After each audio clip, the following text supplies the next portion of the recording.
ব্যক্তি হবে যাদের রোজা আল্লাহ দিদার দিয়ে করবে। সুবহানাল্লাহ।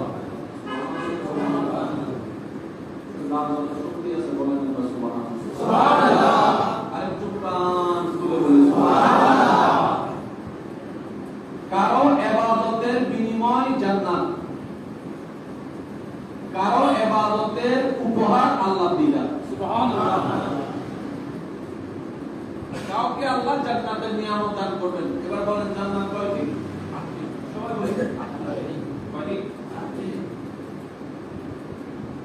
8 নাম্বারটাও জান্নাত, 1 নাম্বারটাও জান্নাত। একটু বুঝার দরকার আছে। 8 নাম্বার যেটা সেটাও জান্নাত, 1 নাম্বার যেটা সেটাও। আচ্ছা, আপনারা